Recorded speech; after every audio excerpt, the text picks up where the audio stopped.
I was 27 when my marriage collapsed, though the cracks had been there long before the papers arrived. My husband had grown impatient with me, or more accurately, with what he believed I was, a junior accountant with nothing impressive to offer. To him, I was ordinary. To him, I was small. I remember the exact moment he said it. He stood in our living room, suitcase in hand, eyes sharp with disdain.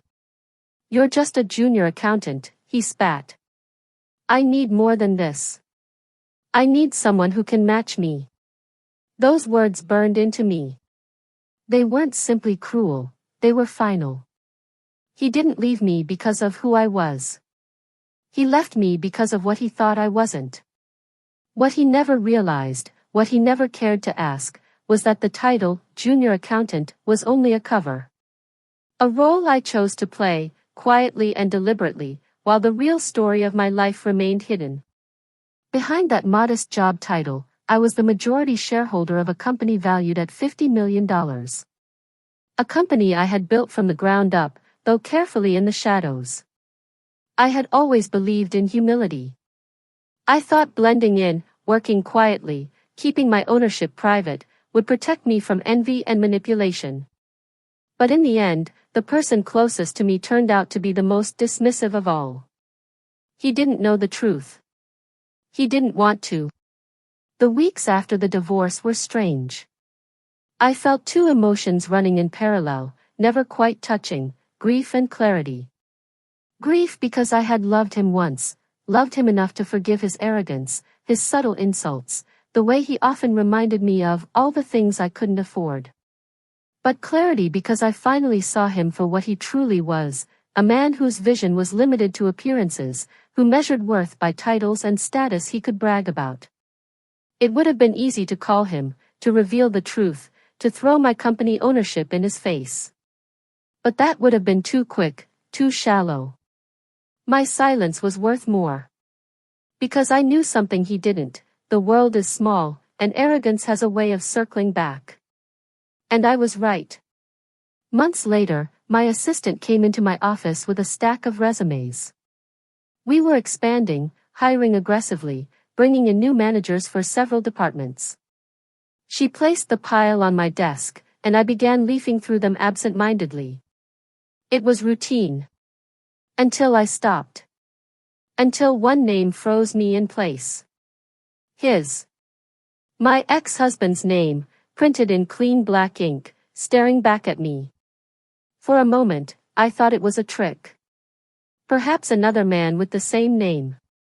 But the details were unmistakable, the address, the qualifications, the dates. It was him. I read the cover letter twice, each line dripping with the desperation of someone who had once been proud, who was now scrambling for stability. He spoke of his eagerness to grow, his respect for strong leadership, and his desire to join a forward-thinking company. I almost laughed out loud. Strong leadership? Forward-thinking? Those were exactly the qualities he once told me I lacked. I leaned back in my chair and let the irony sink in. The man who had divorced me for being just a junior accountant was now begging for a position in the very company I owned. It was poetic. Too perfect to ignore. I didn't tell my assistant who he was. I didn't change my expression. I simply placed his resume in the shortlisted pile and said, "Let's bring him in for an interview." The day of the interview arrived, and I prepared myself. I could have met him face to face, revealed myself right there, but no, timing was everything. I wanted him unsettled, off balance, unprepared for the reality he would eventually face. So, I instructed my HR manager to conduct the interview. I watched from my office through the glass panels as he entered, suit slightly worn, smile slightly forced. He was nervous, that much was clear.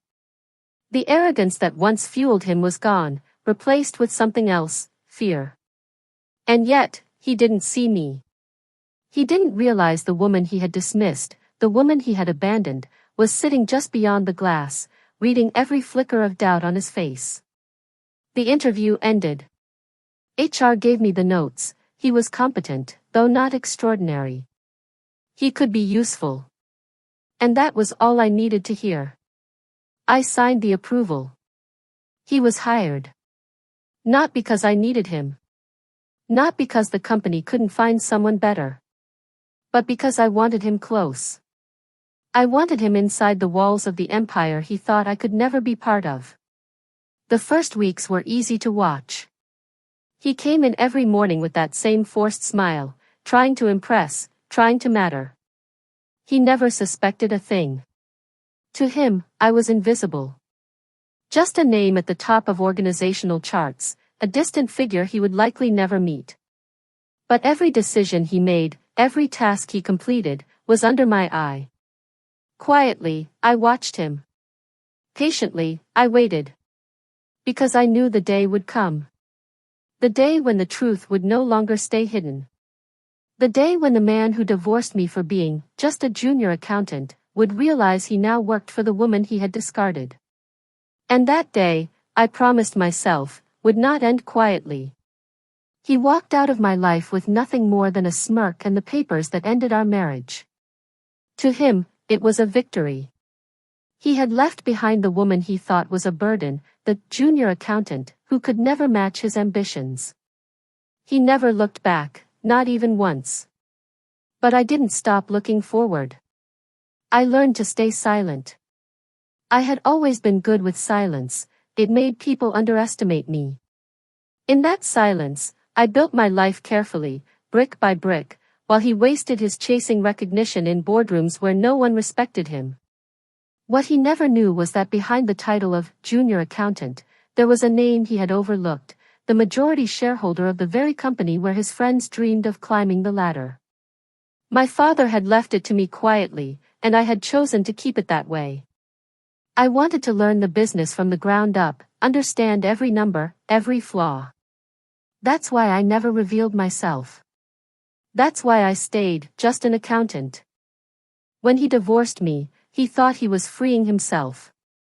But what he had really done was cut himself loose from the one lifeline that could have secured his future. Months passed. I watched from a distance as his life shifted. The promotions he expected didn't come. The contacts he thought would lift him up slowly turned their backs.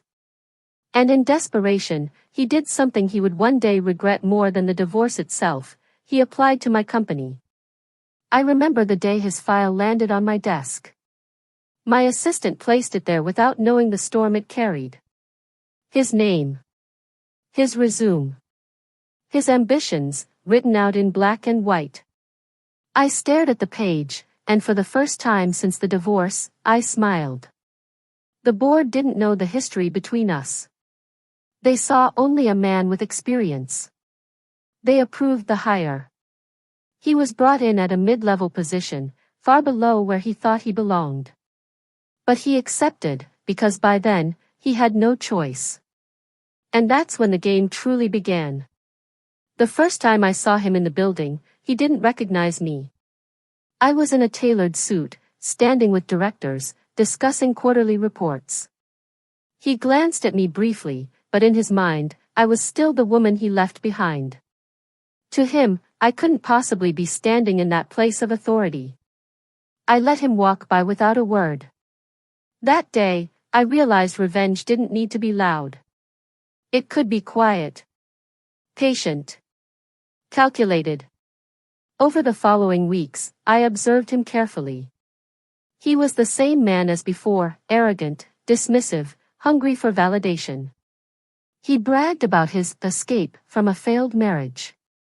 He spoke as though he had traded up, as though he had walked into a brighter life. What he didn't realize was that every boast only dug the hole deeper for him. The department heads reported to me about his mistakes. Small ones at first, missed deadlines, careless numbers. But they added up. He was not as sharp as he thought. And in a company that ran on precision, weakness had no place. One evening, I sat in my office long after everyone else had left. The city lights glowed outside, reflecting off the glass walls. His file was open on my desk again, but this time, I wasn't reading it, I was writing my notes. Each error, each misstep, each complaint. I was building a record. Because when the moment came, I wanted everything to be undeniable. It wasn't about anger anymore. It wasn't even about proving him wrong. It was about balance. He had once looked at me and seen nothing. Now I wanted him to look up and see what he had thrown away, not in a single glance, but in a slow realization that would haunt him. And so, I waited.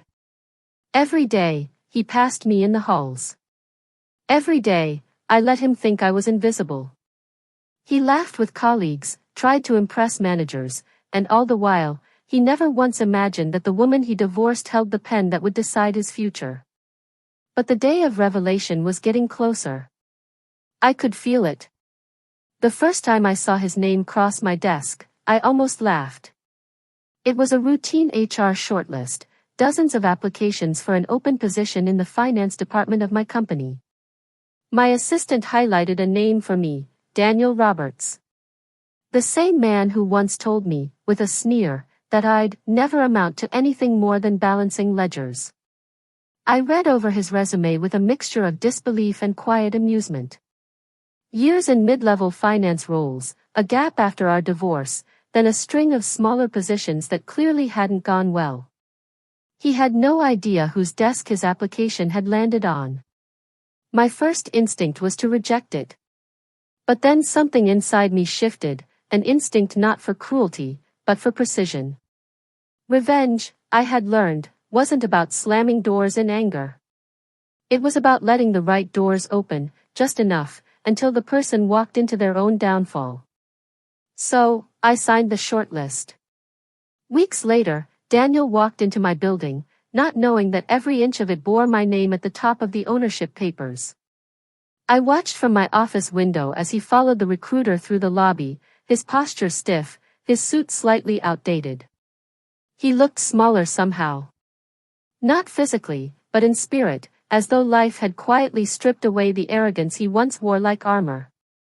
He interviewed well enough, they told me. Confident, polished, experienced. But I knew the truth, confidence was his favorite mask. And in this company, masks never last long. The offer letter went out. Daniel Roberts was now an employee of Roberts and Company, a company he assumed was named after some distant executive he'd never meet. The irony nearly made me smile. When he joined, I kept my distance. I wanted him to settle in, to grow comfortable. To believe he had found stability again. And for months, that's exactly what happened. Reports reached me about his performance. He was diligent, eager even. Desperate to prove himself in a way I had never seen before. Perhaps life had humbled him. Perhaps not. I didn't much care. All I knew was that he worked late, sent polished emails, and rarely complained. But then, slowly, his old habits began to creep back. Arrogance leaked into meetings. Subtle comments about how things should really be done. A dismissive tone toward junior staff. It was the same man I had known in marriage, brief flashes of charm masking an undercurrent of superiority. And the staff noticed. I received quiet complaints. Not enough for an official report, but whispers, always whispers, that he treated others as though he were above them. My employees trusted me. They knew complaints were heard in this company. But I wasn't ready yet. Not until he knew exactly whose company he worked for. The moment came unexpectedly. A quarterly meeting, with department heads invited to present results. Finance was one of them. He walked into the conference room in a sharp suit, shoulders back, carrying his presentation slides like a badge of honor. His voice carried confidently across the room as he spoke about numbers, trends, projections. He was performing, the way he always had, loud enough to command attention, polished enough to impress those who didn't look deeper. And then, near the end of the meeting, he glanced at me. I don't think he recognized me at first. I wasn't the woman he left. I wasn't the quiet junior accountant he dismissed. I was the CEO at the head of the table, flanked by senior executives, my name glowing across the digital agenda. The moment of realization was subtle but sharp. I saw it in his eyes. His voice faltered, just for a beat. The confidence cracked. He stuttered over a line in his slide deck, covered it with a laugh, and moved on. But the damage was done. He knew. After the meeting, I let him stew in the realization. No confrontation. No conversation. Not yet. Revenge was sweetest when savored slowly. 4 weeks afterward, he avoided me. He kept his head down, rarely speaking unless spoken to. He looked over his shoulder in meetings, careful not to step out of line. He must have wondered how much I knew. How much I remembered. How much power I now held over him. And the truth was simple, I remembered everything. Every cutting remark. Every dismissal. Every night I lay awake wondering if I would ever be enough in his eyes. Now, the question was no longer whether I was enough. The question was how long he would last under my leadership before I decided his time was up. The boardroom was silent, heavy with expectation. My ex-husband stood stiffly by the presentation screen, his voice trembling as he clicked through slides that looked impressive only to the untrained eye. Numbers skewed, projections exaggerated, risks glossed over. He didn't know that every single claim he made would unravel the moment I asked the right questions. I waited until he finished, the last slide declaring, "This strategy will guarantee exponential growth." His chest rose with forced confidence as he looked around for applause. Some of the board members nodded politely, but their eyes shifted quickly toward me. "Thank you," I said, my voice calm but cutting. "Now, let's address the first error." His smile froze. I pointed out a single misplaced decimal, a figure that turned his growth projection into a financial disaster. Then I moved on to another. And another. Each correction tore through his credibility. By the time I was finished, the illusion of competence had shattered completely. The room was no longer his stage.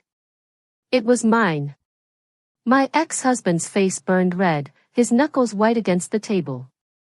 "Those are minor details," he stammered, "not." "Minor details?" I leaned forward. "A misplaced decimal here is $10 million lost there.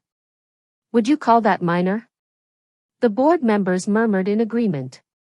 One of them closed their folder, unimpressed. Another whispered something to the chairman, who gave the faintest nod. The verdict was already written across the room, his time was over. I sat back, composed, letting the silence finish what I had started. For the first time, he realized the truth, he wasn't just facing an ex-wife. He was facing the owner, the woman he had divorced because she was just a junior accountant. And now, she held his career in her hands. I didn't fire him immediately. No, that would have been too merciful.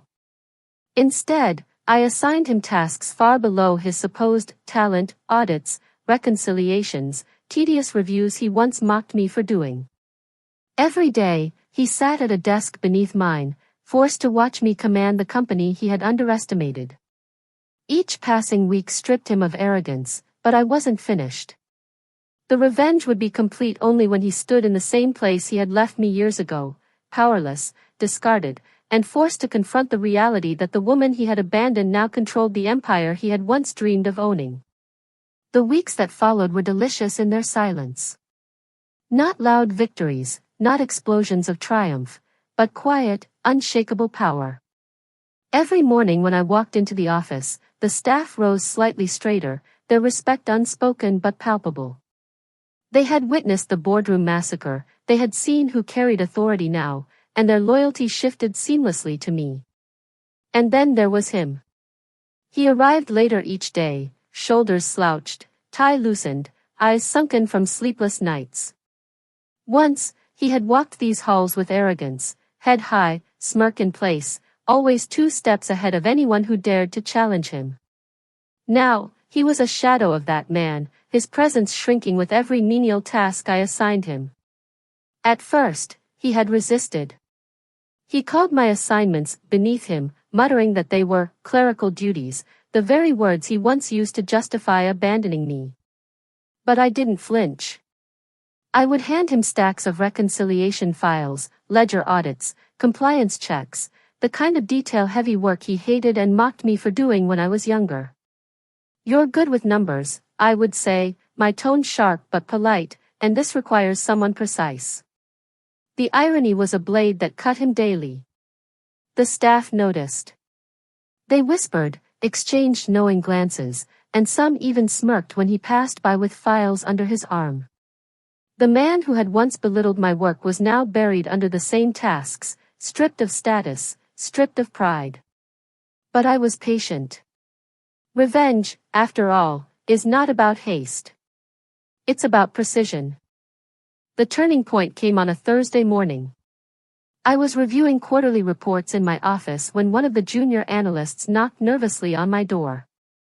"Ma'am," she said, "there's a problem with the audit Mr. Daniels submitted." Of course there was. I took the file, skimmed it, and my lips curved into a thin smile. Errors everywhere. Numbers reversed, entries misaligned, calculations abandoned halfway through. It wasn't just sloppy, it was reckless. I called him in. When he entered, I slid the file across the desk. "Explain this." He glanced at it and shrugged. "It's an audit. What do you expect? No one cares about this level of detail." I leaned back in my chair, studying him like prey already tangled in the net. "No one cares. You signed this. If it leaves this office with your name on it, you're responsible for every single error. Do you understand the liability?" He faltered, his eyes darting away. For the first time, the boardroom confidence was gone. In its place was a boyish panic, the same look I had seen years ago when he realized his credit card was maxed out and he had no way to pay rent. "I'll fix it," he muttered. "You'll do more than fix it," I replied coldly. "You'll redo it from scratch. Tonight. No excuses." The silence that followed was suffocating. He wanted to argue, to shout, to remind me that he was once above all this. But he didn't. He couldn't. Because deep down, he knew the truth. He was already standing on the edge of a cliff, and I was the one deciding when to push. That night, long after most employees had gone home, I walked past his office. He was still there, hunched over stacks of papers, his once polished suit wrinkled, tie abandoned on the desk, sleeves rolled up as he scribbled frantically. For a moment, I stood in the doorway, watching. Watching the man who had told me I'd never succeed without him. Watching the man who had left me broken at our anniversary dinner because, to him, I was just a clerk. Watching him grind through the very work that had once defined me, the work he had despised. It should have been satisfying enough. But it wasn't. Not yet. The real unraveling came in whispers. Board members began asking questions, not about me, but about him. Why were his reports sloppy? Why were deadlines missed under his supervision? Why had clients complained that emails went unanswered? One director approached me privately. "Is he fit for this role anymore?" I gave no answer. I didn't need to. My silence was its own weapon. By the next month, the chairman requested a performance review. My ex-husband arrived that day sweating through his shirt, jaw tight, voice defensive. He tried to talk over me, but every time he did, I corrected him with hard evidence, documents, emails, spreadsheets. It wasn't me against him. It was him against his own incompetence, laid bare for everyone to see. The board saw it too. Their eyes no longer flickered toward me for confirmation, they stayed fixed on him, cold and unforgiving. At the end of the meeting, the chairman's words sealed it. "We'll need to reevaluate Mr. Daniels' future with this company." That night, he cornered me in the parking lot. You think this is funny? His voice cracked between rage and desperation. You're humiliating me in front of everyone. I tilted my head, my expression unreadable. No. You're humiliating yourself. I just let the truth speak. His fists clenched at his sides. This isn't over. But it was. We both knew it. Days later, he stopped showing up on time. His excuses grew thinner, his work sloppier, his presence less welcome. Staff who once cowered at his arrogance now rolled their eyes when his name came up. The transformation was complete, the predator had become the spectacle. And still, I didn't end it. Not yet. Because the sweetest revenge is not in the fall itself, it's in making them feel the ground vanish inch by inch until they realize there's no way back. And he hadn't realized it fully yet. But he would. The company's annual gala loomed on the calendar, a grand evening where achievements were celebrated, new projects announced, and reputations cemented. I had a plan. I would wait until that night, when the lights were bright, the audience vast, and the stage unavoidable. That night, I would give him what he had once given me, a public ending. Only mine would be permanent. Backhand index pointing right. What would you do if the same husband who divorced you came begging for a job in your company? Comment below and subscribe to Revenge and Reveal for more true stories of success, karma, and justice.